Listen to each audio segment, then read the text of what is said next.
Here's our replacement intake. It's going to come with the runner valve right here. Here's actually where the throttle body mounts. We've got a total of, you can actually see from this side, 1, 2, 3, 4, 5 bolts that go across right here that mounts the intake to the head. We've already got the bracket loose for the throttle body, so what was held down here is no longer on there. This is where that Christmas tree fastener for the harness went through. And up here is actually where the injectors are going to slide back into.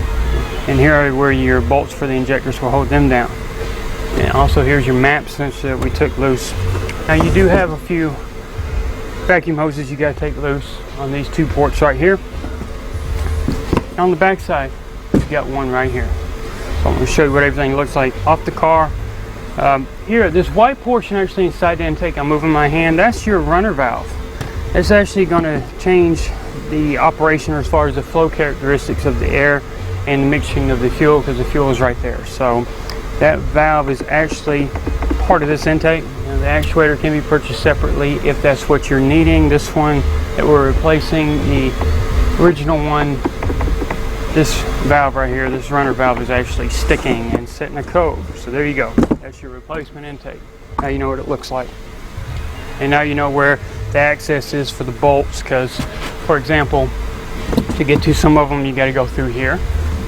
You've got 2 right here, 1 and 2. And the 2 outer ones are obvious where they're at. They're located right up under here, right up under here. So you've got to be able to gain access to those. So one good thing you can use is if you get into some of them, try to use a magnet when you get it out. Back it out as far as it goes, use a magnet to get it in and out so you don't drop it. Alright, so let me give you a little breakdown where we're at again. Now here's where the throttle body was. Intake, upper radiator hose. We got 2 hoses that I showed you off the vehicle. What the intake has 2 ports right here. These 2 we need to go ahead and take loose. That'll be our next step. Get these 2 off, and then we'll work on that 3rd one where it actually goes onto the block. Well, they're actually to the Pcv valve. We'll take that 3rd one off the Pcv valve and leave the hose on the intake. So that's our next step. Let's get these 2 hoses loose. Here's our Pcv valve hose we're going to have to take loose. Like I said, that hose actually goes to the back side of this intake. So we'll go ahead and start working on getting this loose and getting it out of the way next. You can grab it just like you did the other hoses. I like to grab something on there first. So I like to break the seal loose because it's been on there for a while. And there we go. Like I said, if you rotate one way, the Pcv valve wants to back out. But nonetheless, now we get that off. Now we got to worry about starting getting these. Some of these are nuts and some of them are bolts. So we need to worry about getting those 5 off now. The 2 ends, one down here and one over there that was above the throttle body by that runner valve actuator, will be nuts. Now, the 2 right here that were directly below where the studs are for the fuel rail, like I said, you're going to use a 13. I'm using a long ratchet or extension, excuse me. I'm going to get down there and back those off. There's one here. And like I mentioned earlier, there's another one over here. So once I get that loose, I'll go ahead and use a magnet to help get it out of the way. Now these 2 are going to be bolts. Now with the bolts all the way backed out, I can use my magnet now. Take my time, get it out, and try not to knock it off. There you go, that's one of them. And then I'll work on that other one, get it out of the way too. And I'll do the same thing going back in. I'll put it in there and kind of wiggle it to leave the bolt in place. Take a magnet. I use just a regular, pretty strong magnet on a swivel, and that works fine. Now I'll work on getting that center one out. Now that center one, it's actually going to be a 13 as well, and we'll do the same procedure. We'll use the magnet once we back it out. So we've got the 3 center ones out. Now we're working on the nuts themselves. We got a 13mm nut over here, so that means there's going to be a stud sticking out the head, and same on the other side, which is going to actually aid us in installing it and lining everything up, so we don't have to sit there and hold it and put the bolts in. So I got on this one. I'm going to try to back it all the way out and use the magnet to try to get the nut, because it's kind of a tight spot. You're not really going to be able to reach it with your fingers. So I'll back it all the way out and then use the magnet, and then I'll move over to the other side, which is right here, just opposite on the far end, and we'll get that one off. All the bolts have been taken loose. As you can see, I can actually move the intake now. And what we got to work on though, we got to get this harness up over the fuel rail. We got to get a little more room to get everything out.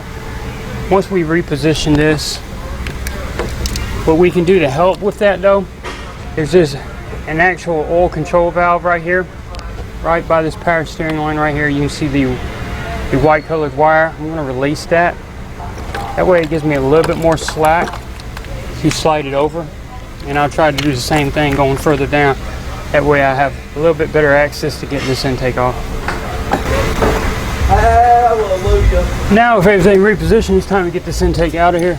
Start wiggling. What I want to do is I want to get the pulley side out more and then go this way because I still got to clear that actuator over the harness. So getting it out that way, and I can lift it up and get it there. And now there's nothing else left hooked up. We'll go ahead and set it to the side. On the back side here, we do have that hose that came from the Pcv valve. We do need to take off, transfer it over to the new intake. Fuel rail, that's our next thing. We've got two 13mm bolts / studs we need to take out. Once we take that out, we're actually going to do a little wiggling and get these injectors to come off with the rail. And when you go back with them, you want to clean up where the O-ring is real good on these injectors. Add a little bit of grease, something to lube it with. When you slide it down in the intake, and it goes smooth. So that'll be our next step, is to get those two things off, the hose for the Pcv valve as well as the fuel rail assembly. So I've got the bolts holding the rail in. I've got those bolts off. Now like I said, I'm going to just start wiggling. You do it up here where they mount. Just take your time. Start working it. You finally get it off. And you got to watch it. Sometimes the O-rings want to stay inside the intake. You don't want to come off with the injector. Just keep working it till I finally get it loose. And if that last one I need to, I'll pull up. Now, you're probably still going to have some fuel in the rail, so be careful, it may spill out. I like selling these O-rings. If you've got new O-rings, awesome. Replace them. Some of these usually don't have a lot of problems, but if you got O-rings, please do. It's one of the best things you can do is go ahead and replace these O-rings. Then we're going to add a little bit of grease to them, and then we're going to slide them down into the ports of the new intake and put the 13mm bolts back on. And then, like I said, we've also got to do our Pcv valve hose. Same technique, kind of grab it with something, kind of break it loose. Don't squeeze too hard to damage anything, but you want to kind of rotate it because it's been on for so long and try to get it loose. Once I get that loose, I'll work on putting it on the other intake real fast. Now before I worry about putting the other intake on, I want to go ahead and clean the gasket surface. Get that nice and clean so that the O-rings have something good to sit on. And when I go back, everything is just the opposite of removable. I put it on, I'm going to put my nuts, the bolts on, snug them down. It's just a matter of hooking everything back up. Otherwise, there's nothing really special. Everything's just the opposite of removal. So there you have it. Intake manifold assembly replacement on a 2.4 liter. Depending on the vehicle it's in, sometimes you got less clearance. Luckily on the Dodge Avenger, you do have a lot more room under the hood. So it's a little less cumbersome. When you get it into something like a Compass, you start having more problems getting to a lot of the stuff on the front because it's further up against the radiator. Avenger, you got more clearance. So there you go, step by step. If you like this video and it helped you out a lot, please feel free to give it a thumbs up on YouTube.